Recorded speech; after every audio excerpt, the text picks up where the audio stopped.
Welcome to another episode of my live stream, my journey to the Trinity.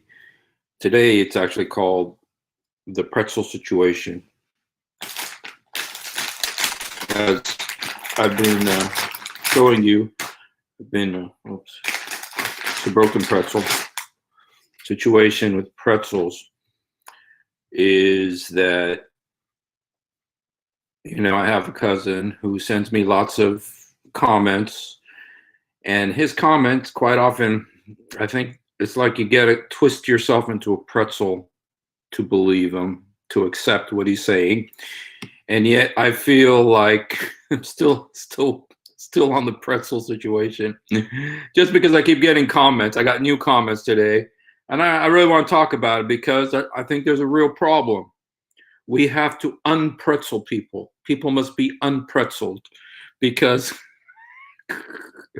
people have to be unpretzeled because they've been pretzeled, because the Quran does that to you. When you see the Quran's got so many differences, and I left this up here, and I leave it up, and I leave it up because this is what I was taught, and I know that this is what all Muslims are taught.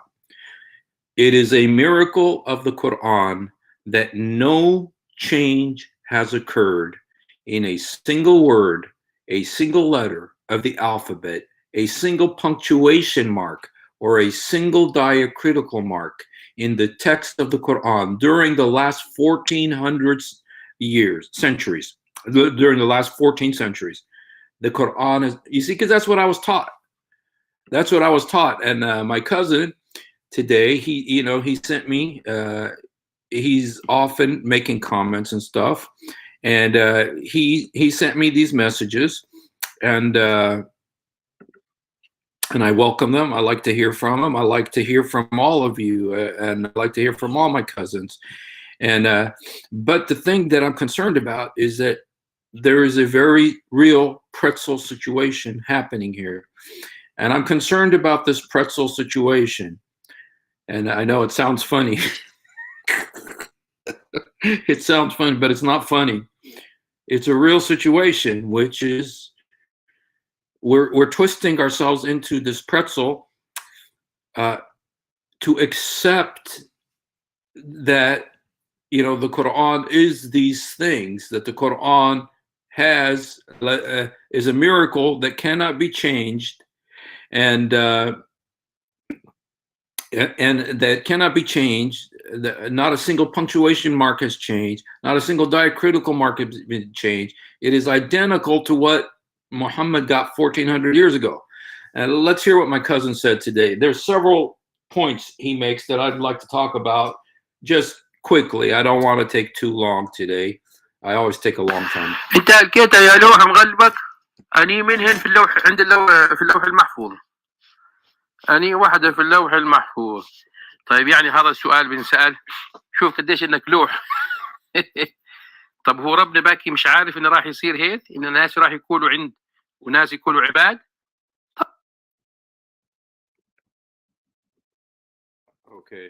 طبعا في اللوح المحفوظ الثنتين، وعشان هيك القرآن كان بدون تنكيط، من شان الناس اللي بيقولوا عباد هيها موجودة، والناس اللي بيقولوا عند هيها موجودة. ففي اللوح المحفوظ، إذا اللوح المحفوظ اللي متعبك وكان هول شوف اللوح المحفوظ، الثنتين في اللوح المحفوظ، كل القراءات والأحرف موجودة في اللوح المحفوظ، السبع أحرف موجودة في اللوح المحفوظ. شو رأيك؟ ريحت؟ وانت قال يا زلمه، كان موجع راسك اللوح المحفوظ يا زلمه. الله اكبر. Okay, I just want to talk about some of the things he says, because these are all very how can we verify current Quran with Loh Mahfuz Quran? I'm not sure, but we were told, and according to the Quran is from the Loh al-Mahfuz. Quran Majid min Loh Mahfuz. هذا مكتوب في Quran. That's what the Quran says, and the historical evidence is against it. Adam is telling us If we cannot, then the only way to do it is we have any historical evidence. You know, I'm not sure, but I'm concerned. I'm concerned about people who believe this. People who believe this, who look at the evidence. And I just want to say, let's look at what my cousin said, because I think it's dangerous. I think it's very serious that this is the pretzel situation, which is you tie yourself up into a pretzel. You know, he said, my concern is about the Lawh al-Mahfuz, the preserved tablet. He says that the preserved tablet, listen to this, that the Quran was originally without dots, and we know this to be the case. The Quran had no tanqit, no dots, so that some people could say abad about the angels, and some could say arind. And what he's talking about is this passage where in the Hafs Quran it says humma abad ar-Rahman, they are the slaves of the most gracious, whereas the Warsh Quran says humma ind ar-Rahman. Now, yesterday, if I played you the video, what he said yesterday, he said they're the same thing. And they're very similar. And they're very similar. Now, the problem is to say that these are similar. Well, the word abd is not the same as the word ind. The word abd is a noun, slave. The word ind is a conjunction, conjunction, a preposition, with. Ind is with, abd is a noun. How are they similar? He said they're very similar. The meaning is very similar. How is slave similar to with? Because one of them says the angels are slaves of the merciful, and the other one says that the angels are with the merciful. To say, if I could just say one thing here today, to say that abd and ind are the same thing is to be in a pretzel situation, a very serious pretzel situation. To say that abd and ind are the same word, to say that abd is the same as ind. Now, go ask any kid any child in first grade, is abad, okay, abd or abad and ind the same word?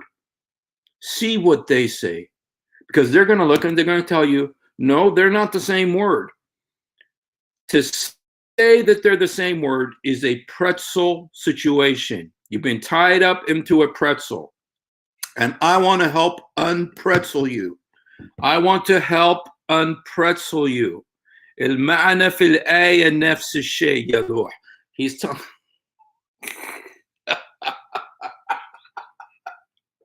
Every time he calls me Loh, it cracks me up. He's saying that the meaning in the verse is the same thing. How is it the same thing? They are with him, or they are slaves, his slaves. They are with him, or they are his slaves. How is the meaning the same? And there's another thing. There's another thing, Nasser. There's another thing, Nasser.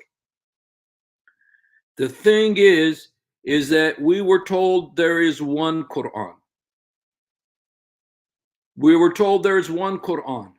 How come we got two? How come there's two? Al-Hafs and the Warsh. And and then my cousin, who's here right now, Nasser, said that that both of them are on the Lawh al-Mahfuz. So the Lawh al-Mahfuz has both ind and abad, because God knew the people were going to have, and it just makes you think, well, so are people the ones who determine what's in the Quran? I thought the Quran was written on the Lawh al-Mahfuz from eternity. The belief is that the Lawh al-Mahfuz was there from eternity, the preserved tablet, and the Quran is what was on the Lawh al-Mahfuz. That's what I was taught. That's what I was taught. Maybe I was taught wrong, but that's what I was taught. And I know that's what all Muslims are taught. The miracle of the Quran that not one change has occurred in a single word, a single letter of the alphabet, a single punctuation mark, single diacritical mark, or the text of the Quran in the last 1,400 years. It's been identical. That's what I was taught. And yet we've got Ind and Abed. To say that Abed and Ind are the same thing is to be in what's called a pretzel situation. It's a very serious pretzel situation. You've tied yourself up, twisted yourself up into a pretzel. That's what I mean by pretzel situation. And then he says that both of them are on the Lawh al-Mahfuz. Well, we get into another problem here. And then let's listen again to what he said. Just because I want to play this, let's listen. انت لقيت يا لوح مغلبك اني منهن في اللوح عند في اللوح المحفوظ. اني واحده في اللوح المحفوظ. طيب يعني هذا السؤال بنسأل شوف قديش انك لوح. طب هو ربنا باكي مش عارف انه راح يصير هيك ان الناس راح يقولوا عند وناس Okay, there's one thing he says right here, and I just want to point it out because it's a pretzel situation, and that is, he says, didn't the Lord know that people were going to do this? Okay, Adam is saying, Steve, prove me wrong. Steve Mashni, prove me wrong. The Quran was developed 400 years after Muhammad died. The whole Quran was developed over time. That's true because the Quran, first of all, if you look at the different ways the Quran was compiled, the first time was with, this is one of the famous one, was during the Abu Bakr. And Zayd ibn Thabit did it. And then after Abu Bakr, hey brother, how are you? After Abu Bakr, Zayd ibn Thabit did it. But then after Zayd ibn Thabit did it for Abu Bakr, Zayd ibn Thabit came again to do it for Uthman. And then because of all the Qur'ans, and Uthman had to burn the Qur'ans, and then Uthman wrote his Qur'an and had it without the tanqeet, without the dots. And so that took another 200 years for them to get all of the dots and the tanqeet put together. And so, yes, the Quran didn't come together. For 400 years after this, and now we know of 37 Qurans. You know, the thing that I want to say is that one thing my cousin admitted, which was a very unpretzel situation, is he admitted that there are the 10 Qira'at and the 7 Ahruf. That means he's admitting that there are 17 Qur'ans and they are different from each other. There's 17 Qur'ans and they're different from each other. Nasser, you said that. He says that they're different and that there's Sab'a Qira'at and Ashara Qira'at, Sab'a Ahruf. That's 17 Qur'ans. And if you want to say 17, please listen to this. If you want to say that 17 Qur'ans is one Qur'an, if you want to say that 17 Qur'ans is one Qur'an, that is what's called a pretzel situation. You have a very bad pretzel situation. You've been twisted into a pretzel because you want to say there's one, even though there is 17. You admit that there's 17. You admit there's 17 books. There's 17 books. We start with the Hafs, the Warsh, the Susi, the Duri, the Khalaf, the Bazi, there's so many different ones. The Jalalain, the Ibn Kathir. There's so many Qur'ans, different Qur'ans. They're all different from each other. We know of 37 right now, and but my cousin admitted to 17 of them. He admitted that there are 17 of them. Okay, my cousin Muhammad Nasser, I respect you and respect who you are and your opinion, but please, Muhammad Nasser, I love you Muslims. Okay, and I always say this.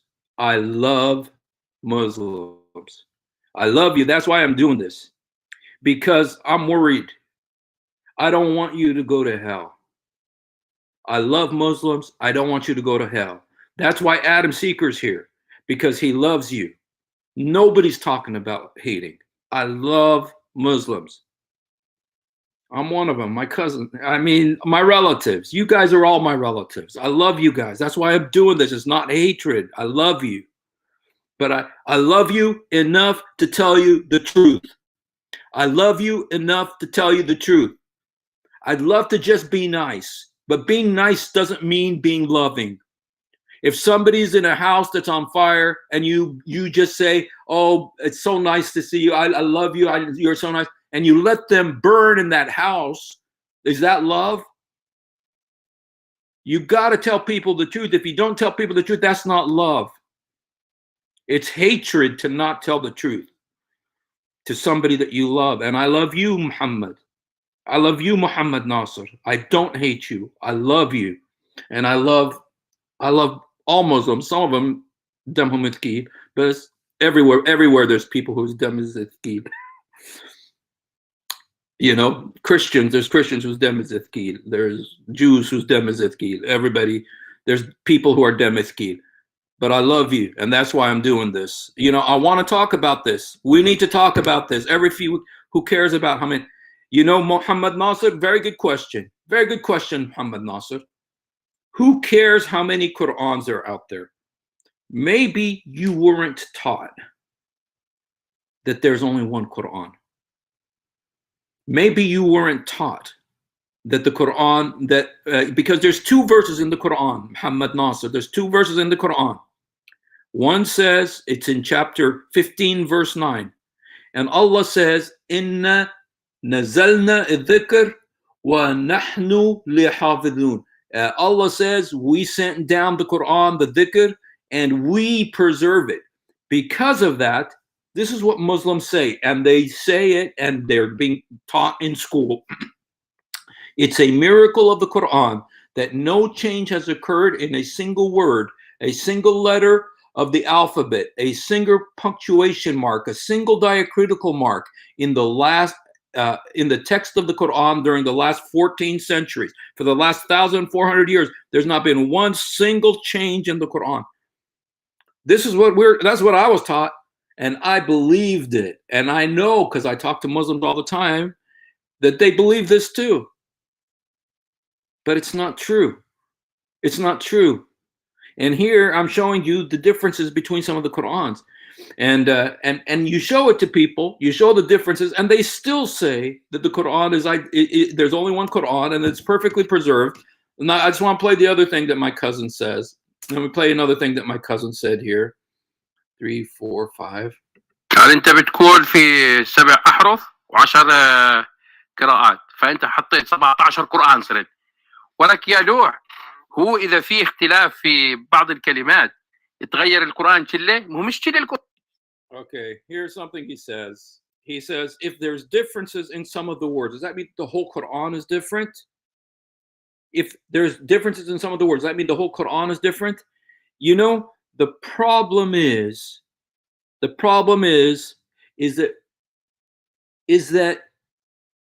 the belief is that the Quran is perfectly preserved, that Allah has preserved the Quran, prevented any mistakes, any changes. This is what it says. Look, it is a miracle of the Quran that no change has occurred to a single word or letter, a single punctuation mark. That's the problem. I don't have a problem. You can have 150 Qur'ans. I don't care. I don't care if you have 150 Qur'ans. But my only problem is that you say there's only one Qur'an. That's the problem, is you say there's only one Qur'an. That's when you get into pretzel situation. This is the pretzel situation. When you say there's one Qur'an, when there's clearly, my cousin admitted, he sent me a video. And in the video, it says there are 17 Qur'ans. 17, and they're different from each other. Who said that? You admitted, Nasser. You want me to play it? You just said it. You just said. القرآن بيختلف عن بعضهن. بعض الكلمات تختلف من الراوي لراوي، بتختلف عن الثانية. في بعض الكلمات مش كل القرآن هو قرآن واحد، وكله 17 وفي 37. طيب يا زلمه انا قلت لك وبتحداك جيب القران وافتح على سوره قل هو الله احد، سوره الاخلاص، اوكي؟ هذول ال 17 قران عليهم، افتح على سوره قل هو الله احد وشوف، تلاقيها نفس الشيء، نفس الشيء. بتلاقي بعض كلمات في بعض الصور تختلف عن بعضها، بس مش معنى انه صار اذا كلمه بتختلف من قران لقران صار قران لحاله مستقل، لا، هو نفس القران بس فيها كم من كلمه بتختلف عن بعض، وكل مره بتثبت لنا انك لوح ومسكر وبك. Okay, so there he's saying, okay, there's 17 في 10 قراءات و7 أحرف whatever else. Maybe there's another group that I don't know about, but there's only one Quran. Pretzel. It's a pretzel. You tie yourself up into a pretzel. You're tying yourself up into a pretzel, and you're doing that because you want to believe there's only one Quran. Dude, you're Christian. Keep it that way. Rashid, ahla sahla bik, Rashid, I welcome you. I'm not, what you're saying. I'm not doing that. Rashid, I care about you. I want you to know the truth. I want you to know the truth. And I want you to know, because I was told there's only one Quran. I was so convinced. I totally believe there's only one Quran. And now I find out there's a bunch of Qurans. And people still are saying, like my cousin, he's still saying there's only one Quran. How can you say there's only one Quran when he admits there's 17? There's 10 Qira'at and 7 Ahruf. That's 17 Qurans. How could you say there's one Quran when and Rashid, if you're there, the reason I'm doing this is because if you look at the world right now, the Bible talks about when Jesus is going to come back. The Bible talks about when Jesus is going to come back.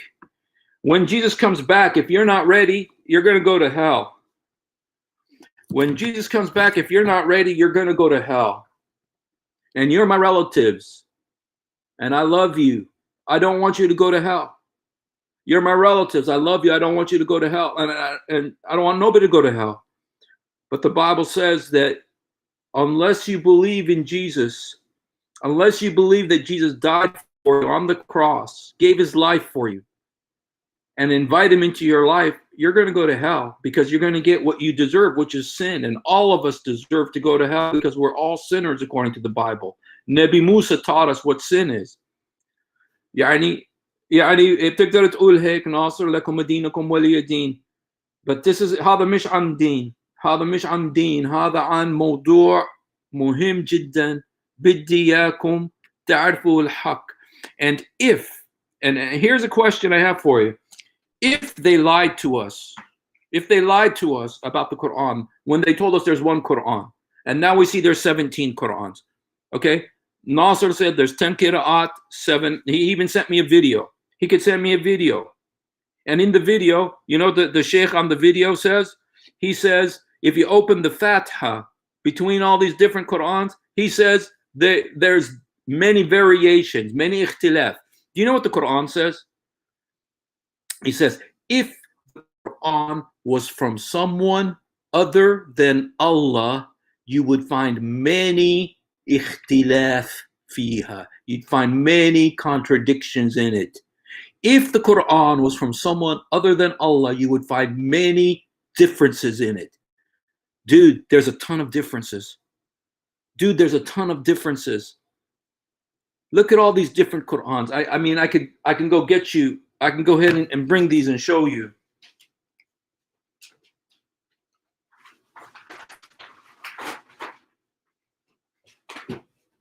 I mean, look at this. Here we got the Hafs. Here we got the Warsh. Here we got the Jalalain. Even from the first page, if I was just to open the first page of the Hafs, it says, look what it says. It says, Alhamdulillah Rabbil Alameen, Rahman Rahim, Malik Yawmiddin. That's the Fatiha. Look what the word says. It says, Melik Yomiddin. Those are two different words with different meanings. I thought the Quran was all the same. I thought the Quran was all the same. How come there's all these different? How come they're all different? And if they lied to us about this, and I'm not saying our teachers lied to us. I'm saying there's somebody's lying to us somewhere. Whoever's telling us there's one Quran, whoever is telling us there's one Quran, there's all of these Qurans. 37. We know of 37 different Qurans.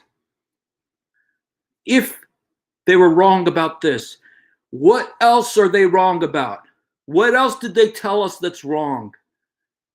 If they were wrong about this, they got us tied up into pretzels. They got us tied up into pretzels. You're happy with 17 Qurans. Okay. You know, I'm going to put that up there. We're happy with 17 Quran. Okay. You know what? That's fine. If you want, you can have 17 Qurans. You have them. Sab'a ahruf wa ashr qira'at, and there's 20 more that I know about too. But the problem is, you were told there was only one. The problem is you were told there's only one.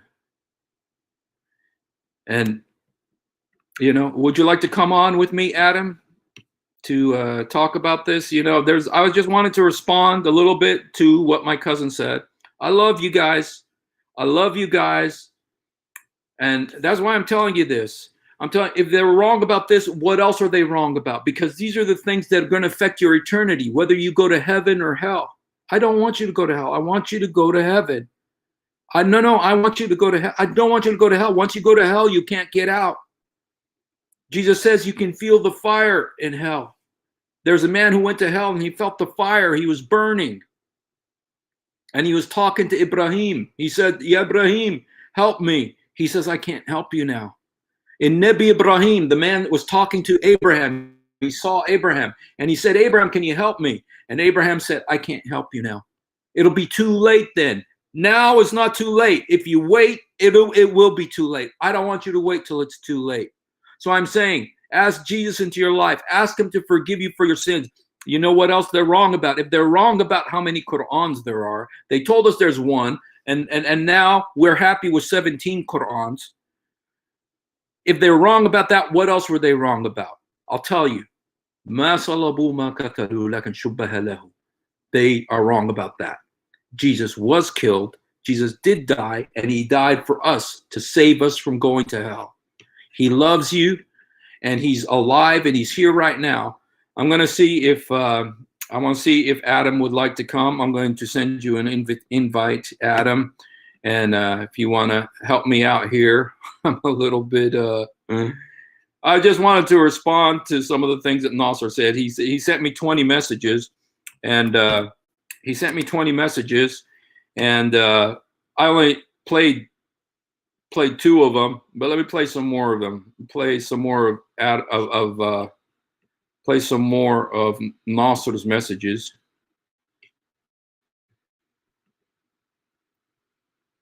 وجع راسك انك زعلان مش قايلين لك باكين ياخذوا رايك يعني بالك باكين هذول الشيوخ اللي قراءه في ياخذوا رايك في القراءه شو رايك يا شيخ حسين هذه موافقه ولا مش موافقه ولا يقولوا لك بدنا ناخذ رايك وحنا بدنا نقول لك تجسد شنو هاي في 7 قراءات وانت باكي شو انت وين باكي يا زلمه انت وين باكي شو انت في هيئه في المحكمه الشرعيه ولا في عند المشايخ ولا في اداره الاوقاف شو انت موقعك انت باكي في البلاد شو انت انت شو انت باك انت شيخ من الشيوخ من الناس العلماء اللي يعني تطلع على هذه الامور لا انت واحد عادي زيك زي اي واحد عادي بس يعني هذا مش انك مش عارف تعرفش احنا بنعرف ان في قراءة حفص قراءة ورش بنعرف من زمان بنعرف بس احنا الكتاب اللي معنا اللي في بلادنا اللي في فلسطين اللي في دير دوان عن حفص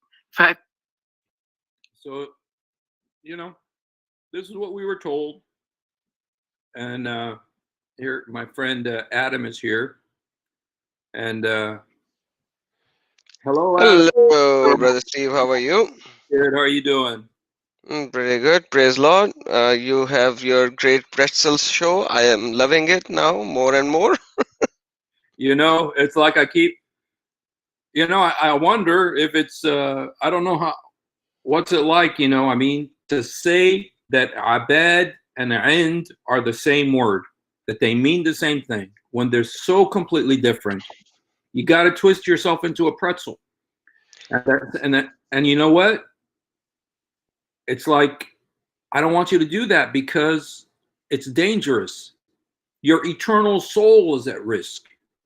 And so, you know, I almost wanted to just get the two words, abad and end, and just put those two and say, if you believe these are the same words, you are in a pretzel situation.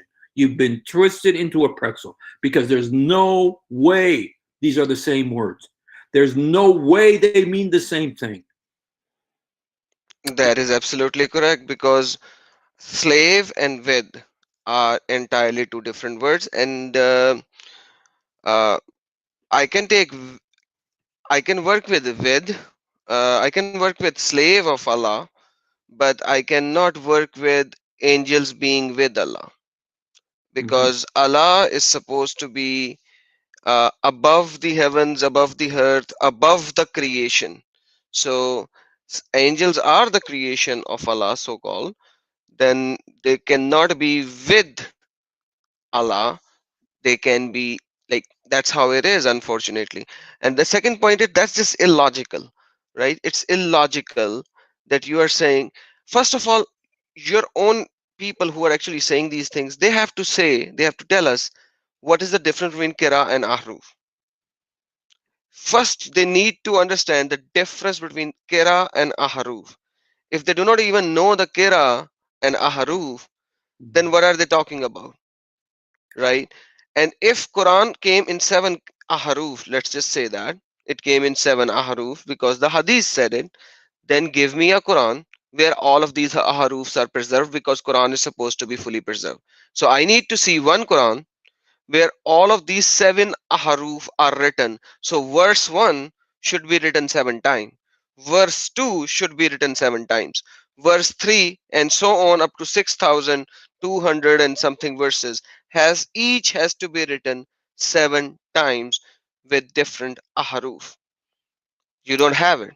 You So don't have. where is the perfect preservation? You have you ever heard? I heard this. I heard this. Did you ever hear? God bless you, brother Solomon. Thank you. Um, did you ever hear that the when Uthman burned 6 Qurans? Uthman burned 6 Qurans, but he left one. That the 6 that he burned were the 6 of the 7 ahruf. You do not have the hadith for that. That's a stupid new creation. All of the ahadith actually says that uh, he asked of his disciples, 4 of his sahabi, whatever, or writers, to write down a Quran. And then he said as well that if you differ among yourself, then accept what Zad bin Abi Tabat says. Okay, so this is how the Quran was compiled at the time of Uthman. Now the problem is none of these Muslims have a single Uthmanic Quran. They don't have it. All of their scholars agree unanimously on this that they don't have it. None of them have it. Okay, when none of them have it, then what is the proof that this is the same Quran that came to Muhammad? Okay, so Muhammad during his time he had certain scribes with him, and we know of one scribe for sure whom Muhammad asked to be killed even after doing Fath al Makkah. Okay, and when he actually so called actually said everybody will have an iman as long as they are inside their homes, etc., etc., yet he wanted to get one guy killed, and that was one of his scribes. So basically Muhammad in his timeline, according to these Muslim scholars, did write some things in Quran in paper. You don't have those papers. Then Uthman burned all those papers. Then you don't even have Uthmanic Quran. And then like give me one evidence at least. That's all I'm asking. Give me one evidence that you have one single preserved Quran that is coming from at least 1200 years ago, let alone 1400. You don't have it. That's I keep going back. I say it over again, and I know people are sick of hearing me say this. I go back to what I was taught. I was taught that there's one Quran, perfectly preserved, every letter. The Gospel's been changed, the Torah's been changed, but nobody can change the Quran. That's what I was. And the reason I keep bringing it up is because I know that all Muslims are still being taught that. They're still being told that. And you saw my cousin. I just played the message. He says, okay, maybe you got 10 qira'at and 7, ahruf, but there's only one Quran. And so it's like, I gotta go get more pretzels, because it's like, is it 17 or is it 1?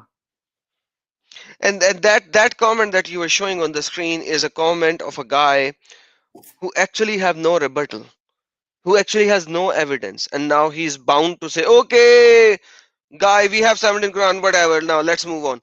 That's the kind of a comment that he's giving. He knows he does not have any evidence. That's the problem. None of them has these any evidences. Yeah. Well, I'm I just wanted to do a small thing, respond to my cousin. I don't want to go really long with this tonight, and so and I had some really good questions. It's like, well, like one of them, my cousin said, like, why?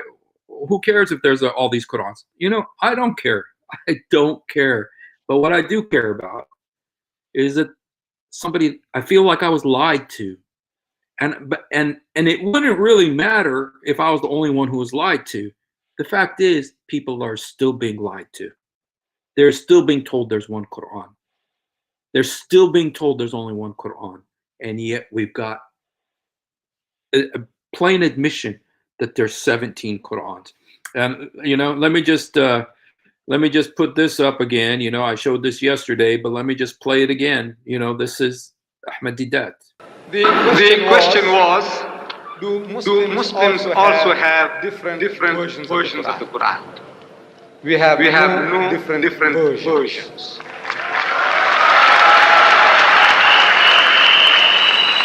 So we have no different versions of the Quran. The Arabic Quran universally is the same. No difference between one part of the world and another.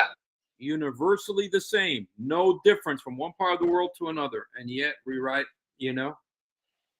we just showed you 10, just staying with what is the accepted, that there's 10 qira'at and 7 ahruf. There's 17 Qur'ans right there. And yet he says it's universally the same. I mean, he's still saying that. And it just, it's a pretzel. It's a pretzel situation. You've been twisted. You have to say that, even though it's not true. And you know what? You don't think it's a problem. A lot of Muslims don't want to acknowledge that it's a problem. But I just want to play this. I played this yesterday, and I just want to play it one more time, Every single student of knowledge knows, who studies Ulum al-Quran, that the most difficult topics are Ahruf and Qira'at, and the concept of Ahruf and the reality of Ahruf, and the relationship of the Uthmanic Mus'haf with the Ahruf, and the preservation of the Ahruf. Is it 1, is it 3, is it 7, and the relationship of the Qira'at to the Ahruf. This is a topic that when you're the beginning student of knowledge, you're like, you have to mute yourself. When you go a little bit more, you learn to simply memorize what your teachers say and regurgitate it out. And you don't fully comprehend. When you do a deep dive is when things get very, very awkward and difficult. And this isn't new. This is from the time of the Sahaba. This is not a joke, brothers and sisters. The issue of Ahruf and Qira'at caused confusion to somebody whom the Prophet ﷺ said, if you want to listen to the Quran directly, listen to Ubay.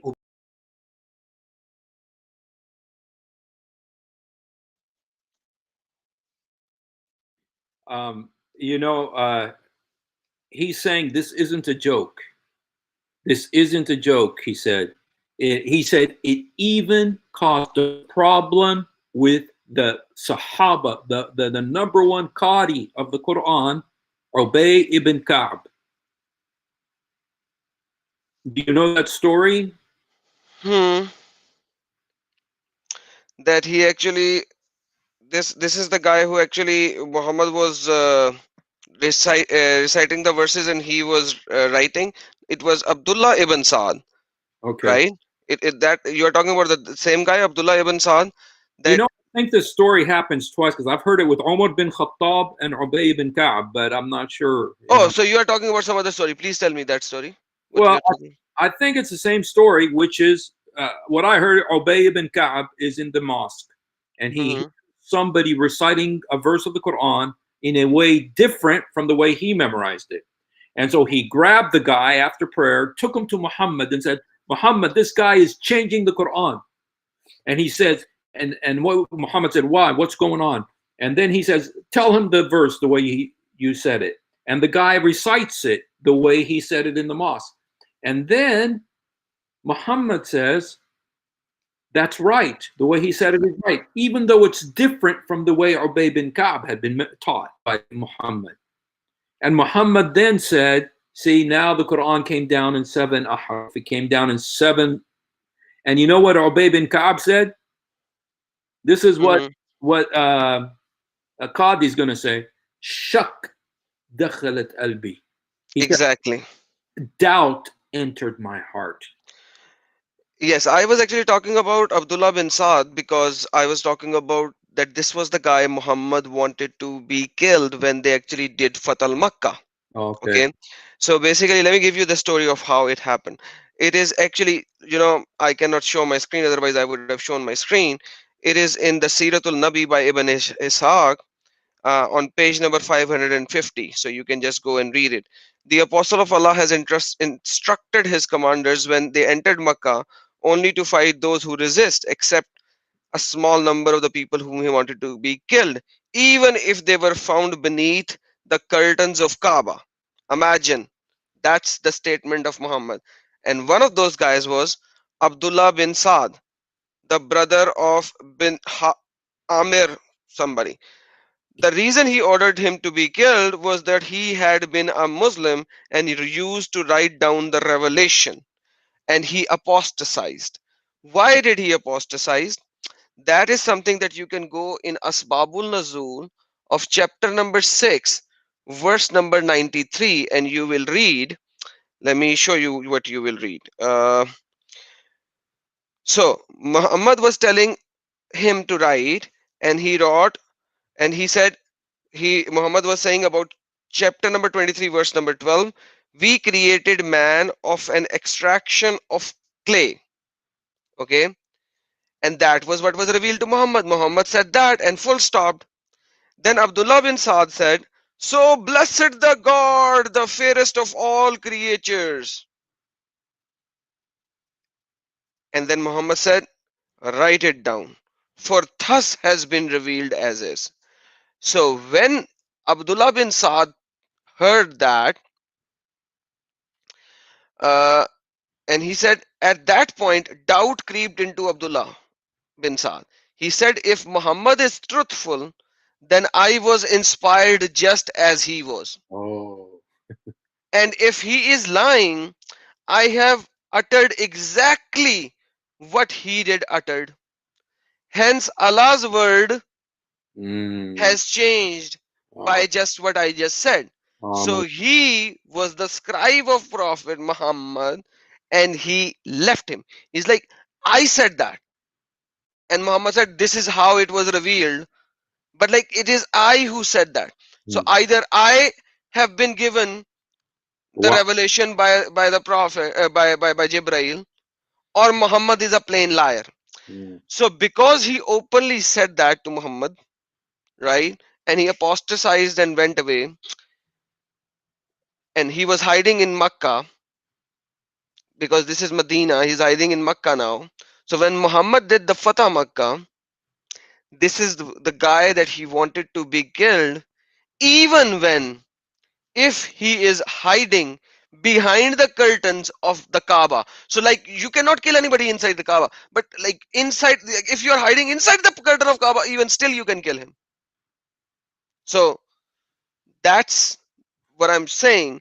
And these guys here who are sending you chats after chats, like read your own stuff, then come to me, man.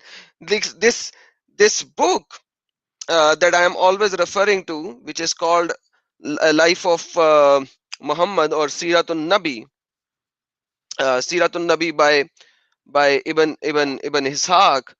So this book is a very important book for any Muslim to read.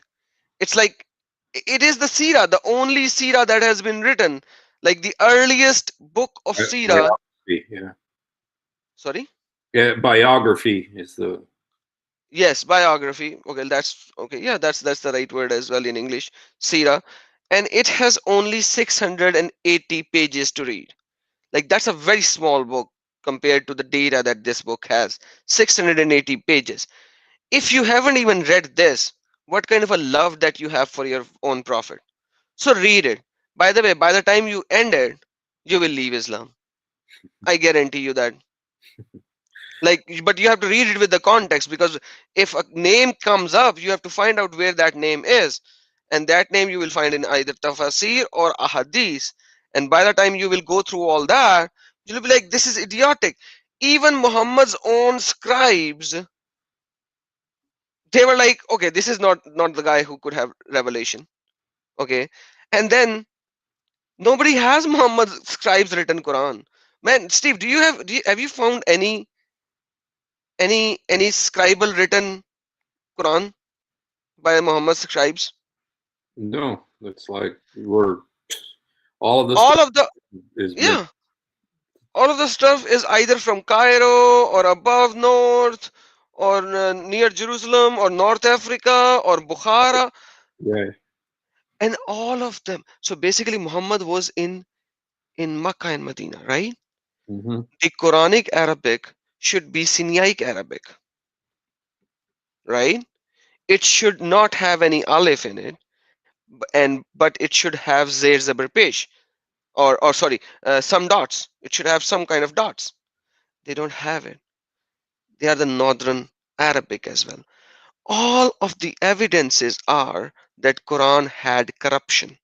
Muhammad died. Nobody had Quran.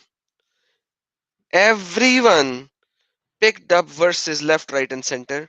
400 years they developed Quran, and after 400 years they had certain Qurans. That's the time. That's what I was going to ask you about, was about that 400 years. Was that talking about all of the different canonizations, and then finally the Nobody, no. I'm just saying that you don't even have a single full Quran for 400 years. You don't have it. You have rawayas. You have some parchments. You have some partial things, but you don't even have a single Quran. And then all of those smaller fragments that you have, 6 pages here, 8 pages there, 9 pages there, even including the Sana manuscripts, like at the end they have so much variation, it's impossible to reconcile them. The variation are so huge. I told you last time, the major differences between the Warsh and the Hafs are 1357. Yes, I heard that. Yeah. These are the major differences. But if we look at the smaller differences, they are approximately 4,800. Wow. Okay. That's just the Hafs and the Warsh. That's just the Hafs and the Warsh. And these are, yeah. And Brady, these are the ones that were canonized in 1924. Okay, you need to realize this fact. Yes, but like realize the major important fact. These were canonized in 1924. Before 1924, and by the way, what did they do in 1924? They collected all the rest of the Qurans and threw them in the River Nile.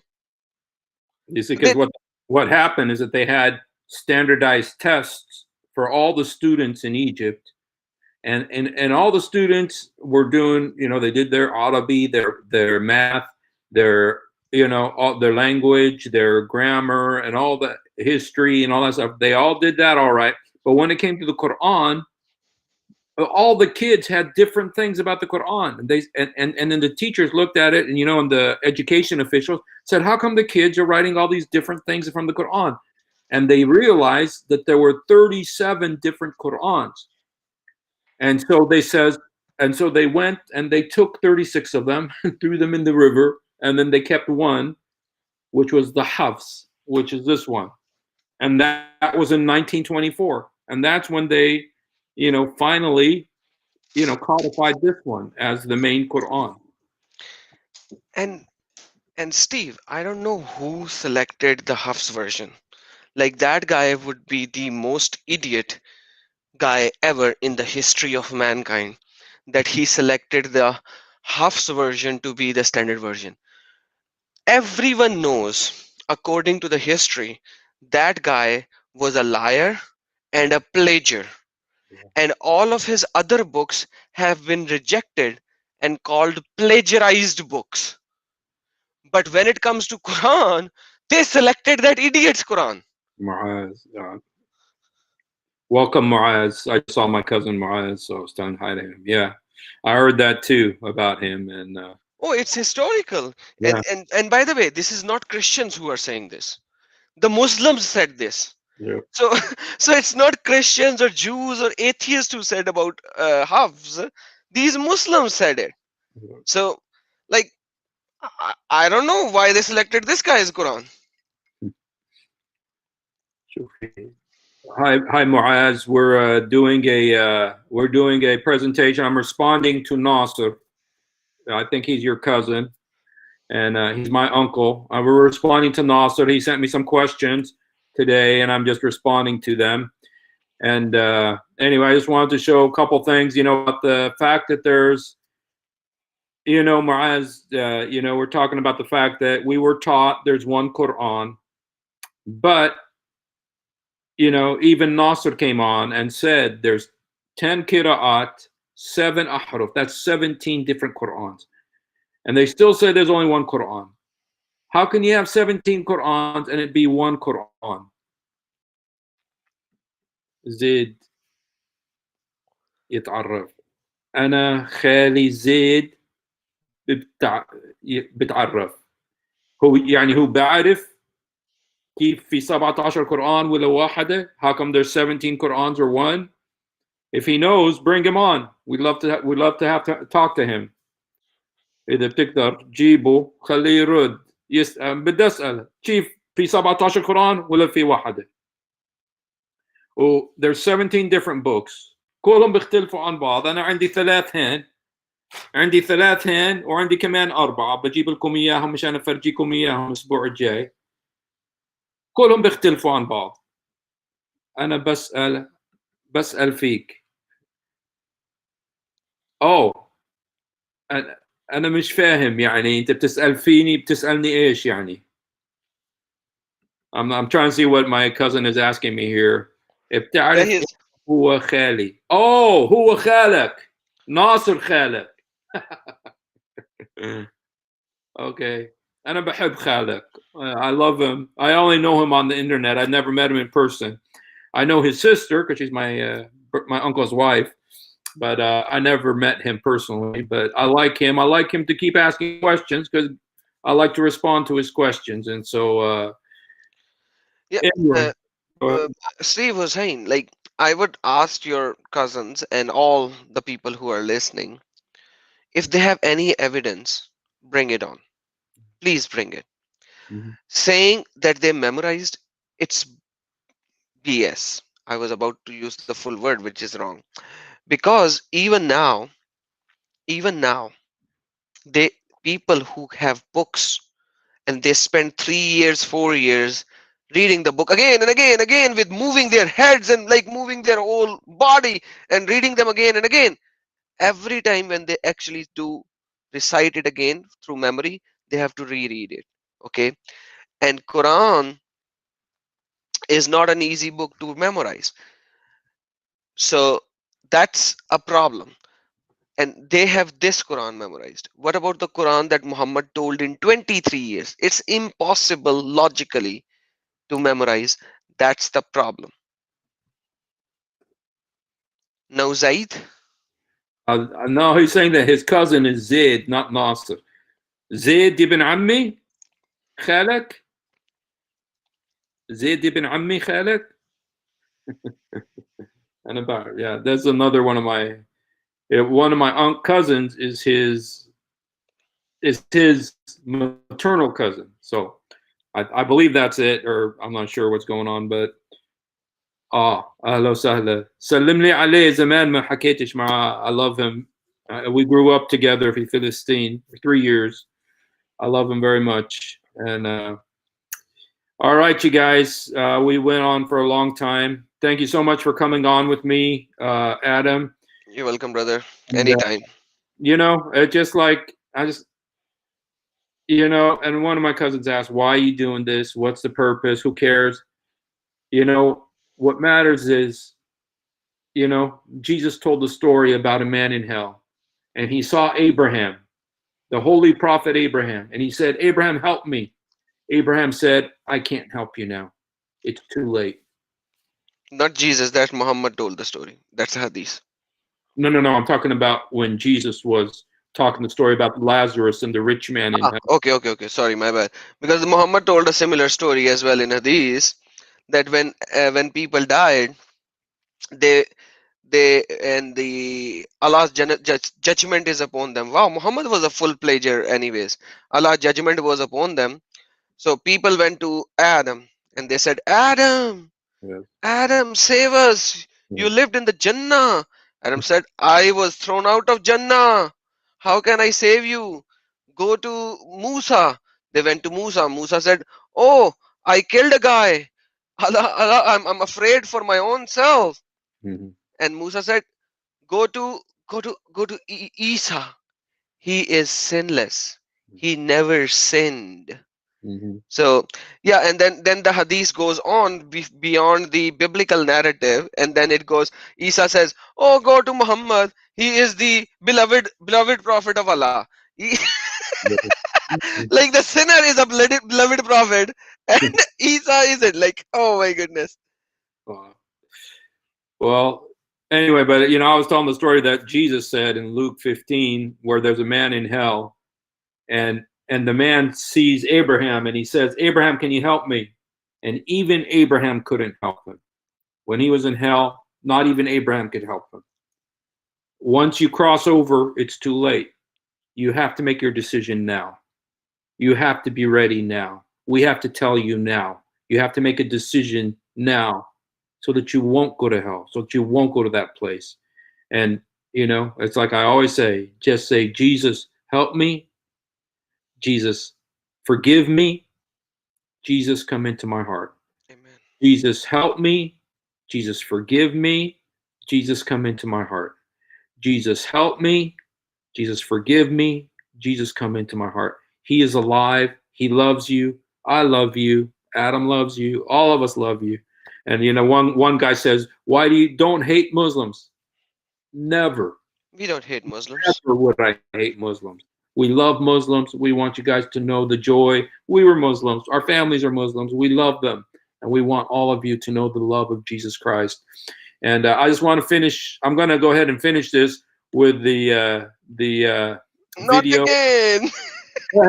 You know what? I want to keep playing it, because it's like one of them said, who cares if there's these many Qur'ans? It's like it's not a problem. They don't see that this is a problem, but it's a very big problem. And you know, and it's kind of like, it's, you know, because they're taught that it's not a problem. Yes, here, April. Thank you, April. April Parker says, amen. We want to see all Muslims saved. We love you. Thank you, April. I appreciate that. And to see that this is a very big problem. And so anyway, I'm just going to go ahead and end this with the video of Yasir Qadhi. Thank you so much. Akh Muaz, would you like to say anything? بتحب تقول شيء قبل ما احنا بنرحب بيك، وانا مبسوط كثير انك جيت، وان شاء الله تيجي معانا المرة الجاي. And sometime I'd like you to come on too, so we can talk too. So anyway, all right. Thank you so much, Adam. God bless you, brother. Thank you, brother. Thank you, listeners. Thank you so very much. Take care. And by the way, I am your favorite Murtad, not Steve. God bless you, man. Thank you so God bless you. Take care. Talk to you later. Bye. Let me go ahead and, okay, I'm going to play this again for you. Ubay is not some even knows average who studies Ulum al-Quran that the most difficult topics are Ahruf al-Qira'at. And the concept of Ahruf and the reality of Ahruf and the relationship of the Uthmanic Mus'haf with the Ahruf and the preservation of the Ahruf. Is it 1? Is it 3? Is it 7? And the relationship of the Qira'at to the Ahruf.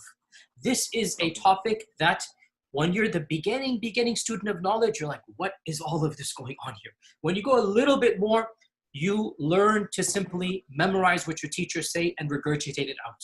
And you don't fully comprehend. When you do a deep dive is when things get very, very awkward and difficult. And this isn't new. This is from the time of the Sahaba. This is not a joke, brothers and sisters. The issue of Ahruf and Qira'at caused confusion to somebody whom the Prophet ﷺ said, if you want to listen to the Quran directly, listen to Ubay. Ubay is not some even average Sahabi. He is the Qari of the Quran. He is the master. He is who he is. And he goes, فَدَخَلْ فِي نَفْسِي شَكْ. What is all of this stuff? Again, this is you're asking some very honest question. This is the first time I'm saying these things. Many people are aware who listen to my lectures that I've mentioned the crises that happened to me at Yale. This was the issue. That the issue of Ahruf and preservation and Qira'at and relationships between them, these are very, very difficult issues. And the most advanced of our scholars, they're not quite fully certain how to solve all of the unanswered questions in there. Here's the point. These issues should only be discussed amongst people who know what the qira'at are and who understand some of these questions that are being raised. So is what you're saying the shak that came, or not the shak, but the crisis that you had was in relation to this question of the relationship between the ahruf and the qira'at, basically? No. The crisis I had wasn't that. The crisis I had was, that was what generated. But what was the crisis? The crisis was very simple. Traditional understandings of ahruf and qira'at cannot answer some of these pressing questions that are now being poked by our people outside of, by their academics outside of the faith tradition. You see, in a Muslim environment, there's always some respect that we have for the Quran. We should. In a Muslim environment, we'll press a little bit and then we'll say, okay, khalas, sami'na wa ata'na. And that's great, alhamdulillah. When you go to academia, they don't have that red line. And they're going to just, the famous story of the emperor with no clothes. They're going to just point out, no, that doesn't make any sense. Well, that's not true, and this and that. And they'll bring issues, which I'm not going to mention explicitly, that you know are true because they're in your own books. They're not inventing anything new. They'll bring you riwayat, and they'll bring you athar, and then you add to that very well-known issues of, I don't even want to be explicit. And then you bring on top of that makhtutat, and then. And it's very clear to you and to every single very advanced student and specialist that the standard narrative has holes in it. That's what I'm going to say.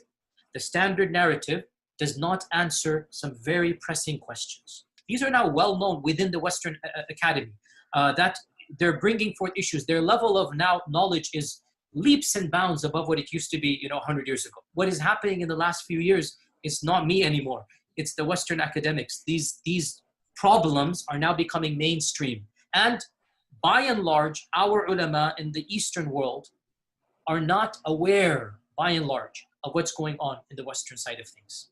And they're not answering those questions in a manner that it needs to be answered.